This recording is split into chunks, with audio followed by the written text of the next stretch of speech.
श्री राम जय जय राम। सभी लोग भाव के साथ गाएं। श्री राम जय जय राम।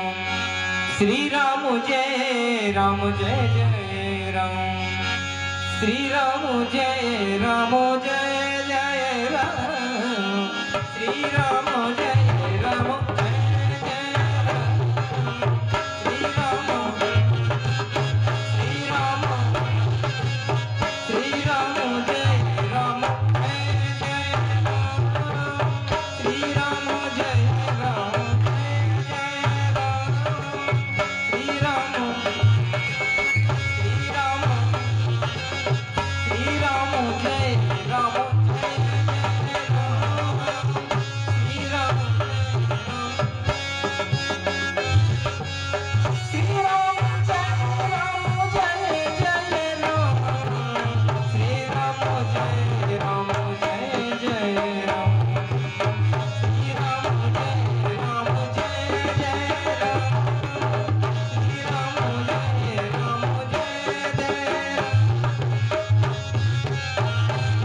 श्री राम जय जय राम। महाराज, हमारे संतों ने भी कहा, कवियों ने भी लिखा है, राम से बड़ा राम का नाम। आप राम को भले ही न मानो, मत मानो राम को, लेकिन राम नाम को मान लो, आपका बेड़ा पार हो जाएगा। जो भी 1500 लोग बैठे हैं, इनमें रामचरितमानस कितने लोगों के घर पे है? रामचरितमानस आप सबके घर पे, जिनके भी घर पे है, रामचरितमानस को भले ही एक साधारण पुस्तक समझकर अलमारी में रख देना। मैं नहीं कहता कि आप उसकी प्रतिदिन पूजा करो, भाव है तो करो, नहीं तो मत करना उसकी पूजा, मत पढ़ना प्रतिदिन। लेकिन रामचरितमानस में जो लिखा है, बोले रामायण को मत मानो, रामायण की भले ही पूजा मत करो, एक साधारण पुस्तक समझ लो कि साधारण पुस्तक है, लेकिन रामायण की मान लेना। रामायण में जो लिखा है, रामायण की जो बातें हैं, हमारे संतों की ग्रंथों की जो बातें हैं, जो नियम हैं, उन नियमों को अगर आप मान लोगे, उन नियमों का अनुसरण केवल करोगे तो बेड़ा पार हो जाएगा। राम को मत मानो, राम की मानो, रामायण को मत मानो, रामायण की मानो, रामायण में जो है उसे मानो। राम से बड़ा राम का नाम है। बस केवल एक ही पूजा, एक ही संकल्प। कोई जरूरी नहीं कि आप 4 घंटे बैठ के किसी माला का जाप करें, कोई किसी मंत्र का जाप करें, कुछ मत करो। सोते जागते, उठते बैठते, खाते पीते, चलते फिरते, जो भी जिस भी क्रिया में रत हो, बस केवल एक नाम पकड़ लो, राम। जो भी नाम आपको प्रिय लगे, राम, श्याम, कृष्ण, श्री जी का, किशोरी जी का, जो भी नाम आपको प्रिय लगे, इससे बड़ी कोई पूजा नहीं है। और महाराज पता है प्रभु मिलते किसे हैं? बड़ा सुंदर प्रसंग आता है रामचरितमानस में, सतीक्षण जी का भी कुछ दिन 2 दिन पहले आपको सुनाया था। ऐसे एक बड़ा ही सुंदर भाव श्रीमद् भागवत महापुराण की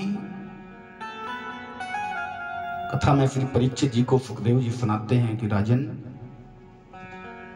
प्रभु को अगर पाना चाहते हो ना, तो महाराज केवल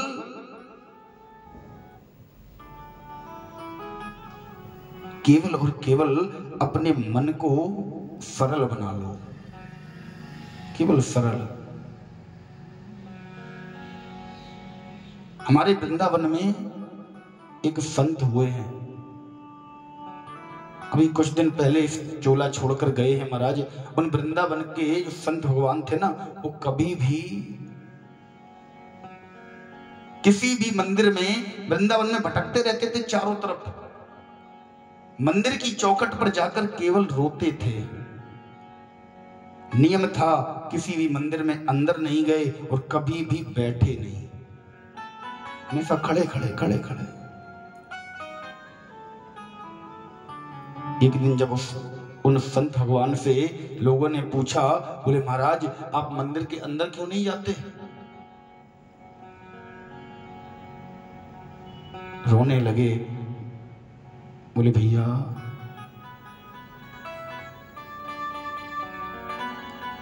मैं तमिलनाडु की एक लोक अदालत में जज हुआ करता था। वहीं पास के कस्बे में एक भोला नाम का केवट रहता था, उसका एक केस मेरी अदालत में आया। बोले महाराज भोला नाम के केवट ने किसी व्यक्ति से पैसे उधार लिए होंगे। भोला इतना भोला था कि बात बात पर कोई उससे कुछ भी पूछे, बोले भैया भोजन कर लिया, तो ये नहीं कहता था हाँ कर लिया, रघुनाथ जी जाने।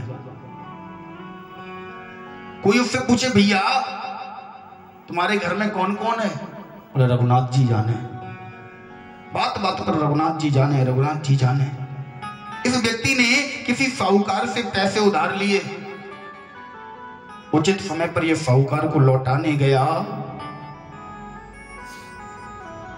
साहूकार ने पैसे ले लिए, एक पर्ची बनाई चुकता की। उस पर्ची को जैसे ही रघुनाथ महाराज भोला केवट को थमाया, भोला केवट से कहा इस पर्ची पर क्या लिखा है? भोला ने कहा रघुनाथ जी जाने। साहूकार के मन में लालच आ गया, महाराज उस पर्ची को तो अपने पास रख लिया और एक खाली पर्ची उठाकर भोला केवट को पकड़ा दी, बोले इस पर्ची को तुम ले जाओ। भोला केवट घर पर आया, उस पर्ची को ले जाकर रघुनाथ जी के मंदिर में रहता है, रघुनाथ जी के चरणों में रख दी। कुछ दिन बाद साहूकार ने इस भोला केवट के नाम पर एक मुकदमा डाल दिया। बोले ये भोला केवट मुझसे पैसे लेकर गया था और आज तक इसने मेरे पैसे मुझे चुकाए नहीं हैं। अदालत से भोला केवट के नाम का वारंट निकला, भोला केवट को अदालत में बुलाया गया महाराज। पहली सुनवाई में जज साहब के सामने भोला केवट खड़ा हुआ। भोला केवट ने से जज साहब ने पूछा, बोले भोला तुमने इनसे पैसे उधार लिए थे? भोला बोला हाँ प्रभु। बोले वापस दिए? बोले हाँ दिए। बोले ये तो कह रहे तुमने पैसे वापस नहीं किए? भोला हाथ जोड़कर कहने लगा प्रभु ये बात तो मेरे रघुनाथ जी जाने। जज साहब को लगा रघुनाथ जी कोई व्यक्ति है। जज साहब ने कहा क्या रघुनाथ जी जब तुमने पैसे वापस किए तो रघुनाथ जी तुम लोगों के साथ उस जगह पर थे? बोले हाँ प्रभु वो उस जगह पर मौजूद थे। जज साहब ने गवाह के रूप में रघुनाथ जी का नाम लिख दिया। बोले रघुनाथ जी मौजूद थे तो रघुनाथ जी इस बात को क्या अदालत में आकर कह सकते हैं कि हाँ जब तुमने पैसे दिए तो मैं वहीं था? भोला केवट बोला प्रभु ये तो रघुनाथ जी जाने। बोले तुम कल आकर बताना अगर रघुनाथ जी कह दे। बोले नहीं अगर मैं कहूंगा तो रघुनाथ जी जरूर आकर यहाँ पर गवाही दे देंगे। जज साहब ने रघुनाथ जी के नाम का सम्मन जारी कर दिया। बोले कल अगली तारीख पर रघुनाथ जी को इस अदालत में हाजिर होना पड़ेगा। रघुनाथ जी यहाँ पर आकर केवट की गवाही देंगे। महाराज दरबारी कोर्ट से रघुनाथ जी के नाम का सम्मन लेकर पूरे गांव में घूमता रहा। सबसे पूछता है रघुनाथ जी का घर कहाँ है, रघुनाथ जी कहाँ रहते हैं, लेकिन संयोग से उस गांव में रघुनाथ नाम का कोई व्यक्ति भी नहीं था। पूरे गांव में घूमता रहा, पूरे गांव में लोगों से पूछता रहा। किसी ने कह दिया भैया रघुनाथ जी का एक मंदिर जरूर है, कोई व्यक्ति तो हमारे गांव में रघुनाथ जी नाम का नहीं है। वो केवट आया, वो महाराज वो व्यक्ति दरबारी सम्मन लेकर रघुनाथ जी के मंदिर में आया। बाहर पुजारी जी बैठे थे। पुजारी जी से पूछा, क्या रघुनाथ जी का मंदिर यही है? पुजारी ने भी कह दिया, हाँ रघुनाथ जी का मंदिर यही है। उस दरबारी ने पुजारी के हाथ में वो सम्मन थमा दिया।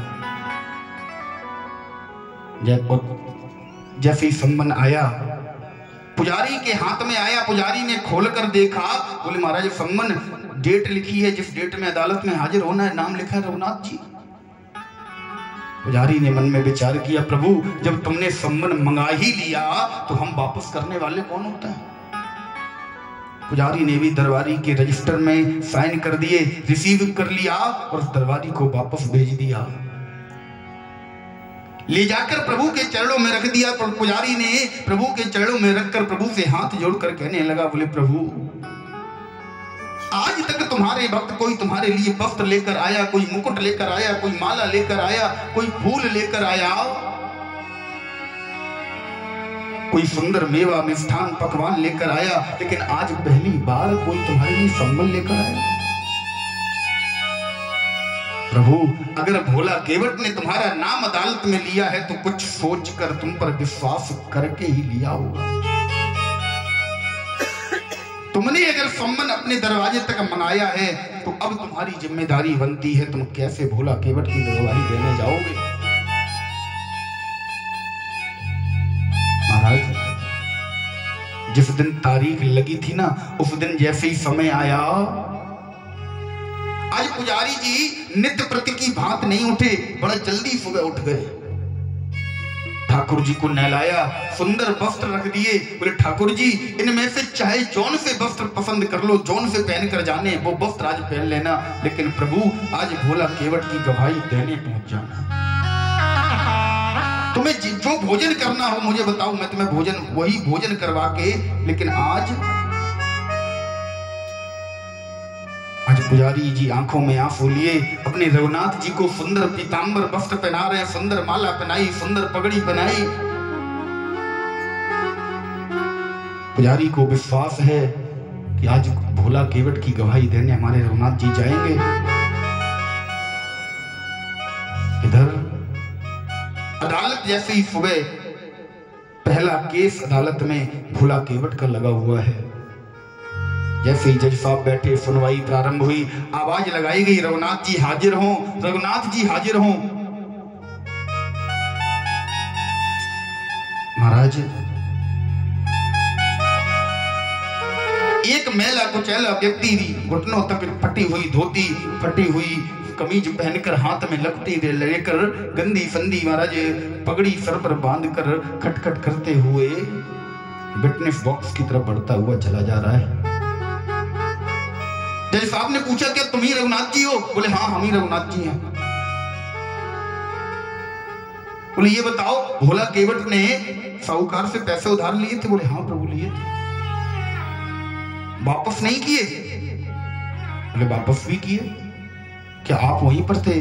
रघुनाथ जी कहने लगे हाँ मैं वहीं पर था। तो बोले क्या साहूकार ने पर्ची बनाकर भोला केवट को नहीं दी?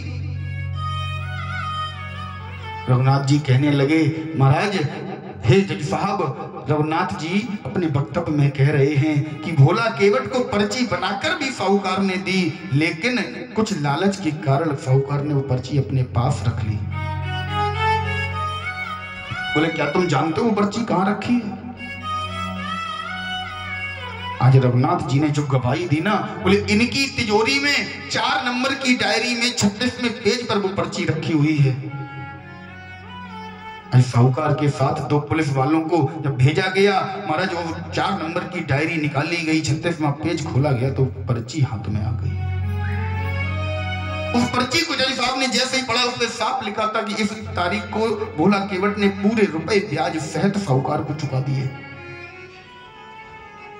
महाराज केवट का इज्जत बरी हो गया, जज साहब को सजा हो गई। केस की सुनवाई जैसे ही खत्म हुई, जज साहब आश्चर्यचकित हैं। बोले आज तक ऐसी गवाही किसी ने नहीं दी, आज तक ऐसा सटीक प्रमाण किसी ने नहीं दिया। रघुनाथ जी पता नहीं कहां चले गए। भोला केवट निकलकर कोर्ट से बाहर जा रहा था, जज साहब ने बुलाया, बोले इधर आओ।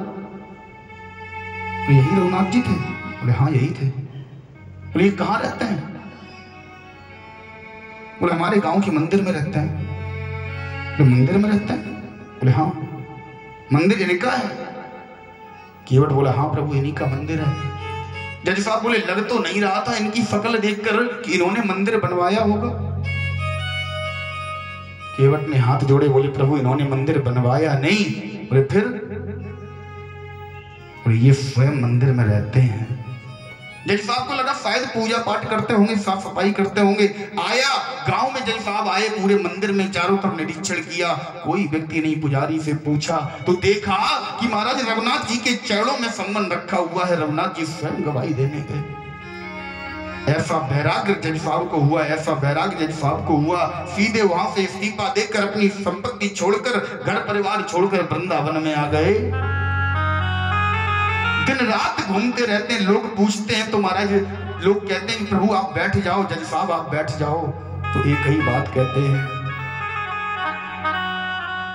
रघुनाथ अदालत में आकर केवटा की गवाह बताते रहे। रघुनाथ जी मेरे सामने अदालत में आकर केवट की गवाही देते रहे। मुझे इस बात का तो बहुत बड़ा फक्र है। लोगों ने कहा ये तो प्रसन्नता की बात है, रघुनाथ जी आपके सामने गवाही देने आए, आपने दर्शन किए। बोले ये बात तो ठीक है, रघुनाथ जी ने मुझे दर्शन दिए। दुख तो इस बात का है कि कुर्सी पे बना जज बैठा रहा, रघुनाथ मुझे समझाते रहे। त्रिलोकी के जज के सामने, त्रिलोकी के स्वामी के सामने, त्रिलोकी का स्वामी, तीनों लोगों का न्याय करने वाला न्यायाधीश मेरे सामने गवाह बनकर खड़ा रहा और मैं उसके सामने अपनी कुर्सी पर जज बना बैठा रहा। आज जब भी मंदिर में जाते हैं तो चौखट के बाहर खड़े होकर एक ही भाव गुनगुनाते हैं, प्रभु मैं तेरे दरबार में आ तो गया हूं, प्रभु मैं आ तो गया हूं मगर जानता हूं, मैं आ तो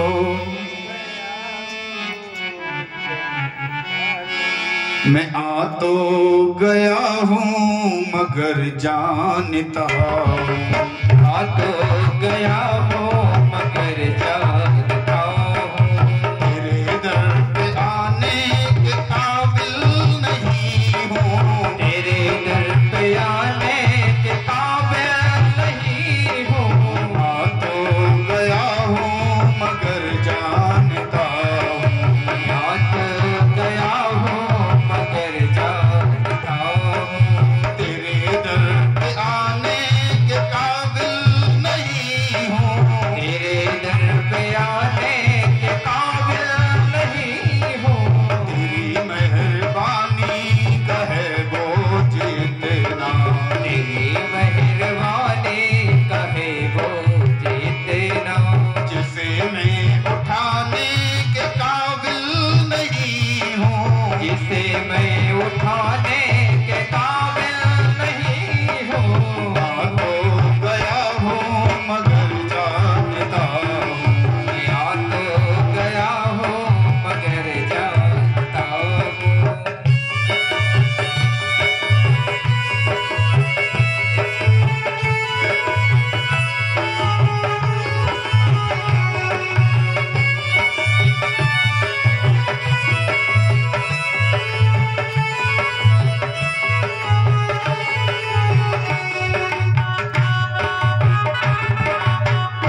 जिंदगानी प्रभु ये जीवन की जिंदगानी तुमने मुझे दी है, तुम्हारा ही दिया हुआ सब कुछ है,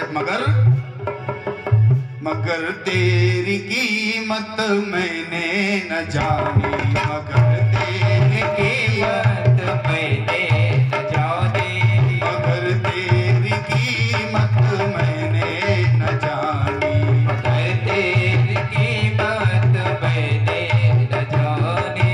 गुनहगार हूँ मैं, खतावार हूँ मैं, गुनहगार हूँ मैं, खतावार हूँ मैं, गुनहगार हूँ मैं, खतावार हूँ मैं, गुनहगार हूँ मैं, खतावार हूँ मैं। ये चेहरा दिखाने के काबिल नहीं हूँ, चेहरा दिखाने के काबिल नहीं हूँ, चेहरा दिखाने के काबिल नहीं हूँ, चेहरा दिखाने के काबिल नहीं हूँ।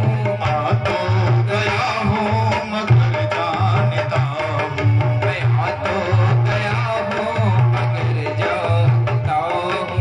तेरे दर पे आने के काबिल नहीं हूँ, तेरे दर पे आने के काबिल नहीं हूँ। आ तो गया हूँ मगर जानता हूँ, मैं आ तो गया हूँ मगर जानता हूँ।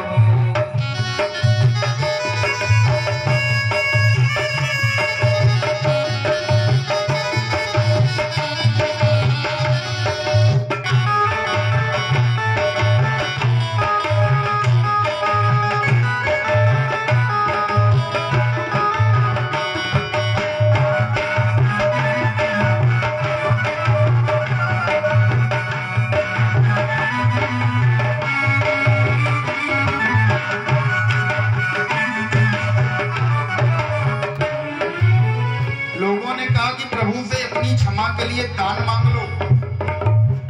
तुमसे अगर भूल हो गई है, तुम्हारा भाव है कि तुम प्रभु को अपना चेहरा नहीं दिखाना चाहते, उनसे माफी मांग लो, सबको माफ करते हैं, सारे जहां के मालिक हैं। जय साहब का भाव है ये मां